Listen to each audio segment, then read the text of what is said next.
Nah, jadi di mana tadi? Soal ilmu. Ini. Di sini kita punya celah ganda gitu ya, yang digunakan panjang gelombang itu 425 nanometer. Oke. Dan pola interferensi yang teramati pada layar. Nah, di sini kata kuncinya itu layarnya cukup jauh dari celah. Berarti kita bisa gunakan aproksimasi yang kemarin. Yang d sin tetanya itu bisa jadi dy per L. Oke. Dengan L-nya adalah 3 meter. Jika diamati bahwa pola terang orde kedua berada pada jarak 1,8 cm dari terang utama. Terang pusat itu letaknya selalu di pusat layar. Hitunglah jarak antar celahnya. Sama jarak dari terang pusat ke terang orde pertama. Nah,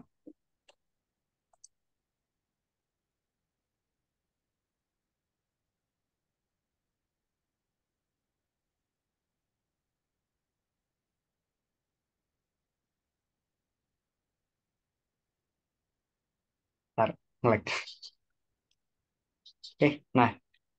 Nah, di sini variabel yang diketahui kan ada ini ya.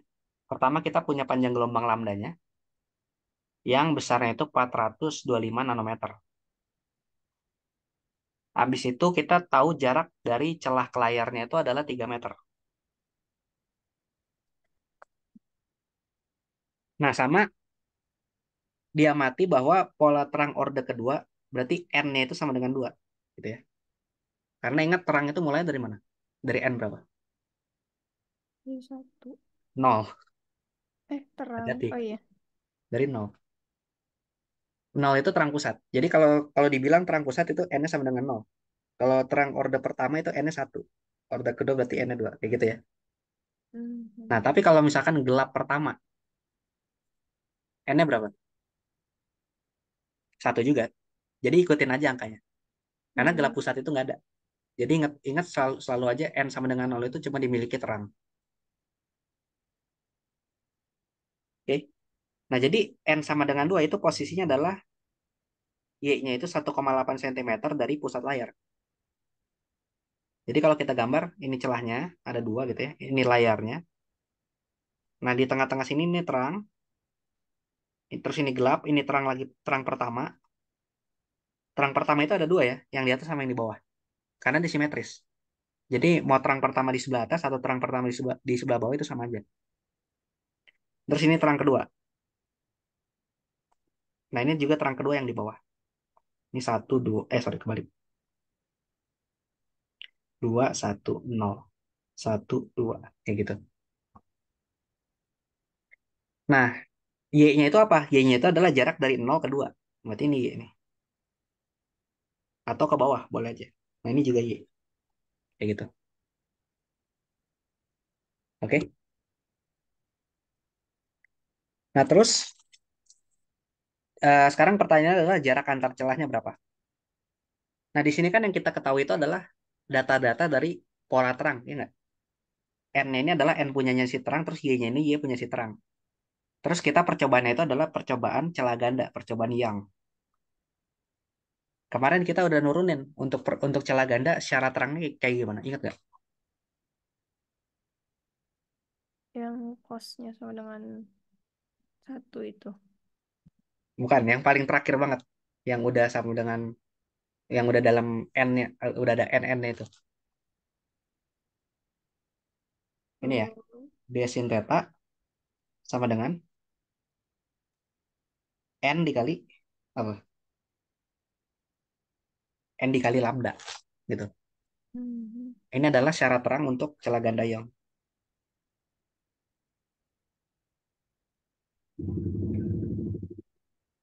Nah, kita langsung pakai ini aja boleh. Karena nggak diminta nurunin kan. Kalau diminta nurunin berarti mau nggak mau ya kayak kemarin. Kita bikin dulu kasornya dan lain-lain. Sampai dapat yang I sama dengan I dikali cos bla bla bla gitu. Baru dari situ kita dapatkan syarat ini. Kalau misalkan terang itu cosnya harus uh, sama dengan 1 gitu ya. Nah, karena di sini tadi kan dibilang bahwa layarnya itu cukup jauh dari celah. Oke. Maka bisa digunakan aproksimasi yang kemarin, yaitu sin theta nilainya itu sama dengan apa? Y per L. Bukan sama dengan, sorry, mendekati. Mendekati Y per L. Jadi di sini kita dapat D dikali Y per L sama dengan N lambda. Yang ditanyakan jarak antar celah ya, berarti D-nya. Ya udah berarti dari sini dapat D itu sama dengan N lambda dikali L per Y. Tinggal dimasukin data-datanya. Untuk N sama dengan 2, Y-nya 1,8. Berarti 2 dibagi 1,8 kali 10 pangkat min 2 gitu ya. Lambdanya berapa? Ini ya, 425 nanometer berarti 425 kali 10 pangkat min 9 dikali sama L. L itu jarak dari celah ke layar. Berapa tadi? 3 ya, 3 meter. Dikali 3. Kayak gitu. Tinggal hitung aja nih. D-nya sama dengan berapa? Dalam meter. Oke? Hmm. Ada pertanyaan sampai sini? Pusat terang tuh kita kayak narik garis dari titik tengah antara dua celah gitu. Iya, Kalau misalkan celahnya tiga itu nariknya gimana? Maksudnya pusatnya? ambil aja senternya di mana. Pokoknya dia Oh, pokoknya di tengah-tengah sistemnya gitu. oh. Tapi kalau celahnya tiga bukan nanti nariknya dari celah yang kedua berarti celah yang tengah maksudnya. Kan kalau celahnya 3 ini 1, 2, 3. Iya dari celah yang tengah berarti. Yang penting Oh, bisa center dari dari sistemnya aja. tengah-tengah. Entah senternya ada di mana, itu adalah si Oh, terang pusat tuh pasti jatuhnya di situ. oke. Kayak gitu. Tapi ingat itu cuma berlaku kalau apa? L-nya jauh lebih besar dari D, gitu ya. Supaya supaya bisa kayak kemarin si cahaya itu keluarnya sejajar semua. Apa anggapannya. Jadi kita bisa ngambil tengah-tengah dari si terang pusat itu adalah tengah dari sistemnya, tengah dari celahnya itu ada di mana. Oke. Oke? Ada lagi? Enggak. Oke, terus kalau yang B-nya, jarak dari terang pusat ke terang orde pertama jika digunakan panjang gelombang 585 nanometer. Nah, sekarang gelombangnya itu diganti, berarti lambdanya diganti. Kalau lambdanya diganti, jarak dari terang pusat ke terang orde pertama itu berapa? Berarti sama aja kayak sekarang lambdanya diganti nih jadi lambda aksen. Maka kita pengen tahu jarak dari 0 ke 1 ini berapa sekarang? Iya, aksennya itu berapa? Oke, ya berarti sama. Kita tinggal gunakan persamaan ini lagi kan ya. Tapi yang diganti adalah Y sama lambdanya. Berarti D dikali Y aksen per L sama dengan N dikali lambda aksen. Berarti Y aksen sama dengan N dikali lambda aksen dikali L dibagi D. Nah, D-nya pakai yang dari ini. Apa yang dari poin yang sebelumnya. Terus tinggal dimasukin ketika N-nya sama dengan 1, maka nanti jaraknya tuh posisinya ada di mana. Kayak gitu ya. Hmm, Oke, aman sampai sini? aman. Oke, kita coba soal lain. Masih ada 5 menit.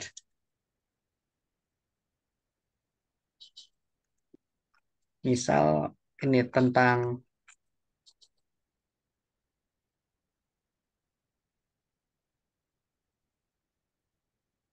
ini ya sekarang. Tentang intervensi yang lapisan tipis.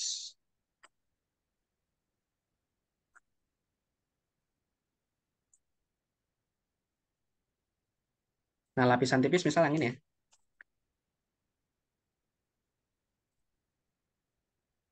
Yang UTS, ya soalnya panjang semua. Yang ini dulu deh, yang 2017. Jadi kita punya lapisan tipis ada 3. Bukan lapisan tipis ada 3, sorry. Ada 3 lapisan. Yang pertama itu udara, indeks biasa N1. Ini yang paling atas. Habis itu ada lapisan kedua, indeks biasa N2. Nah, terus yang mana lapisan 2 ini adalah gelas. Terus ada lapisan ketiga, indeks biasa N3. Yang yang mana itu ada sebuah bahan yang kita nggak tahu bahannya apa. Gitu. Nah, terus ditanya nih, apabila fasa sinar datang di permukaan gelas adalah omega T tambah pi radian, tentukanlah fase sinar gelombang pantul di permukaan gelas akibat pantulan di atas gelas, gitu ya. Berarti pemantulan yang pertama nih, si sinar yang mantul paling pertama ini, dia perubahan fasanya berapa? Terus habis itu pemantulan yang kedua yang di bawah sini, dia perubahan fasanya berapa? Kayak gitu. Nah, berarti gimana? Kira-kira bisa dicari pakai apa? Ingat kemarin kalau kalau terjadi pemantulan bakal terjadi perubahan fasa kalau apa?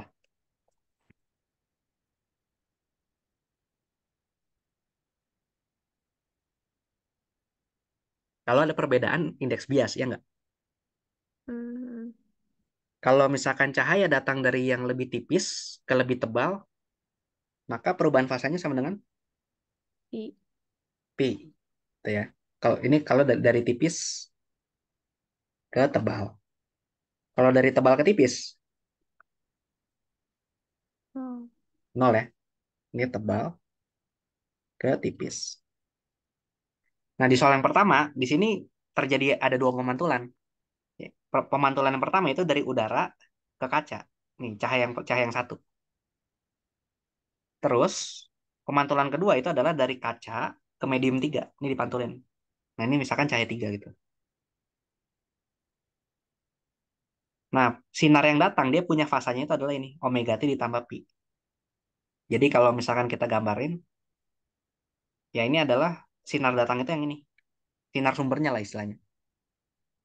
Sinar sumbernya dia punya fasa sebesar omega T ditambah sama pi. Ketika dia mantul di sini, perubahan fasanya berapa? I. Pi, kenapa? Udara lebih tipis dari gelas. Nah, udara lebih tipis kan dia satu ya indeks biasanya. Gelasnya itu 1,5. Berarti si cahaya pertama ini nanti fasanya itu bakal nambah. Misalkan kita kasih nama pesi satu. Pesi satu itu adalah omega T tambah pi, tapi ditambah lagi sama pi gitu. Karena tadi, ini dari tipis ke tebal. Gitu ya. Nah, gimana dengan permukaan tiga? Ketika dia mantul di sini. Bapi juga. Kenapa? Indeksnya lebih gede yang 3 daripada 2. Ya, kan yang gelas ini 1,5, yang bawahnya 2, berarti dari tipis ke tebal juga kan. Berarti nanti fasanya bisa kita tulis si gelombang yang ketiga ini atau pesi 3 itu adalah omega T ditambah pi ditambah sama pi lagi. Kayak gitu. Kenapa depannya juga omega T tambah pi? Atau maksudnya sama dengan gelombang datang? Ya karena Karena ketika dia dimasukin ke bawah kan cuma dibiaskan aja kan ya. hmm, Pas dibiaskan yang nggak terjadi perubahan ini, nggak terjadi perubahan fasa. Perubahan fasa itu baru terjadi pas dia mantul di bawah sini. Gitu. Makanya depannya ini tetap ini juga kayak gitu. Oke. i. Nah, itu soal yang A. Kalau yang B-nya, tentukan tebal minimum lapisan gelas yang menghasilkan interferensi konstruktif gelombang pantul dari masing-masing sinar biru dan sinar oranye. Nah, ini berarti yang harus nurunin persamaan itu. Kalau nggak mau. Nah, di sini yang bakal ber, apa berinterferensi itu siapa aja cahayanya? Nomor berapa aja? Saya Satu oh, sama dua ya. hmm, Karena satu sama dua nanti yang bakal sampai ke mata. Jadi nanti yang perlu kita cari itu adalah persamaan gelombang untuk cahaya satu sama cahaya dua. Misalkan cahaya satu itu persamaan gelombangnya EM sin omega T ditambah pi ditambah sama pi kayak gitu. Karena kan tadi fasanya ini kan ya. Nggak ada KX-nya, udah biarin aja itu nggak penting. Nah, terus kalau cahaya yang kedua itu dia fungsinya adalah omega T ditambah pi ditambah sama Pi ini, tapi jangan lupa si cahaya kedua itu kan tadi adalah terusan dari cahaya tiga kan ya? Ya enggak? Artinya dia sempat ke bawah dulu, terus sempat ke atas lagi. Bakal menempuh perjalanan sejauh lintasan yang warna merah ini. Jadi nanti ditambah sama K delta R. Kayak gitu. Kebayang sampai sini? Bayang. Oke. Jadi dia di sini muncul pi karena si gelombang tiga tadi kan mantul di bawah. Tapi pas dia keluar dari sini dia mengalami perjalanan lebih panjang dibandingkan gelombang satu. Yaitu sepanjang lintasan warna merah. Makanya ada di sini K delta R. Oh ya, K-nya itu K aksen. Sorry. Jangan sampai lupa. Kenapa K aksen? Karena di sini mediumnya adalah N2. Oke. Yang mana K aksen itu nilainya adalah N2 dikalikan panjang gelombang ya. Dikalikan bilangan gelombang di ruang hampa. Berarti 2 pi per lambdanya. Kayak gitu. Nah, terus di sini kan dikasih tahu ketebalan lapisan itu adalah T ya. Sama di sini ada aproksimasi yang dilakukan. Aproksimasinya itu apa? Aproksimasinya itu adalah ini. Sinarnya itu datang hampir tegak lurus. Artinya ini kan digambarnya miring-miring ini ya, tapi sebenarnya dia datangnya lurus kayak gini, lurus ke bawah masuk, terus keluar lagi ke atas. Jadi nggak ada sudut datang sudut pantul yang gitu. Kita anggap aja dia sudutnya ya nol semua gitu. Nah itu bakal mempermudah perhitungan. Kenapa? Karena nanti kalau dia cahayanya cuma masuk ke bawah, turun ke bawah, terus mantul lagi ke atas, maka panjang lintasan yang diambil sama cahaya dua ini adalah sama aja kayak dua kali ketebalan lapisannya, iya nggak? Hmm. Kan sama aja dia turun dulu, berarti satu kali ketebalan kan ya. Habis itu naik lagi, satu kali ketebalan lagi, jadi dua kali ketebalan lapisannya, kayak gitu. Jadi delta R-nya itu sama dengan dua kali T. T-nya itu ketebalan lapisannya ini. Oke? Hmm. Berarti sekarang kita punya persamaan gelombang yang ada dua. E1 itu EM sin omega T plus pi ditambah pi. E2-nya itu EM sin omega T ditambah ke aksennya itu tadi N2 dikali 2 pi per lambda dikali sama 2 kali T, 2 T. Gitu ya. Delta R tadi adalah 2 T kan. Ya udah kalau kita pengen cari superposisinya berarti tinggal kita jumlahin aja. Nah, ini jumlahinnya pakai apa? Sin plus sin. Nah, ya, pakai penjumlahan dua fungsi sin. Berarti anggap aja ini A gitu ya. Ini B. Jadi kan nanti hasilnya itu adalah 2 EM sin A plus B per 2 dikali cos A min B per 2. Kayak gitu. Berarti ini jadi A plus B. Ini tambah ini bagi 2. Berarti jadinya sin omega T tambah pi ditambah pi lagi ditambah ini dibagi 2. Berarti N2 pi di per lambda dikali 2 T. Kayak gitu. Dikali cos ini kurang ini bagi 2. Berarti yang omega T tambah pi depan ini habis kan ya? Tinggal sisa minus N2 pi per lambda dikali 2 T. Kayak gitu. Nah, yang amplitudo yang mana? 2 EM cos sekian. Amplitudonya adalah 2 EM cos ini kan ya? Cos N2 pi per lambda dikali 2 T. Ya udah, kita kan udah dapatnya amplitudenya, berarti kita apain sekarang? Masukin aja. Kita apa? Amplit. Biar dapat Di gelap terang. sama denganin. Belum. Eh, Dikuadratin dulu. oh iya. Dikuadratin dulu. Karena ingat, yang gelap terang itu kan intensitas. Intensitas itu adalah kuadrat dari medan, amplitudo medan listrik. Berarti ini jadi intensitas total sama dengan 4 kali intensitas awal dikali cos kuadrat minus N2 pi per lambda dikali 2T. Nah, ingat, cos itu kan fungsi genap ya. Berarti kalau cos minus minus bla bla bla gitu sama aja kan kayak positifnya ya nggak? Hmm. Jadi kita ambil yang positifnya aja, gitu, nggak masalah. Nah, ini bakal bakal terang. Itu kan sama aja kalau nilai cos cos kuadratnya maksimum, ya nggak? Hmm. Cos kuadrat maksimum tuh berapa? Satu. Satu ya. Berarti sama aja kayak cos kuadrat N2 pi per lambda dikali 2T, itu nilainya sama aja kayak cos kuadrat N dikali pi, ya nggak? Jangan pakai N deh, pakai M, biar nggak ketukar sama indeks bias. M-nya itu bilangan bulat. 0, 1, 2, 3, dan seterusnya. Nanti kita dapat nih, N2 dikali pi per lambda dikali 2T itu sama dengan M dikali pi.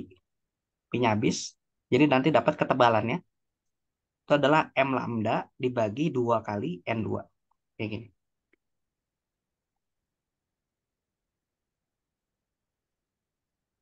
Oke. Nah, terus, tapi kan di soalnya ditanya ya, untuk masing-masing sinar biru sama sinar oranye. Maksudnya gimana? Maksudnya adalah tinggal kita ganti aja panjang gelombangnya. Kalau sinar biru itu panjang gelombangnya kita pakai 450.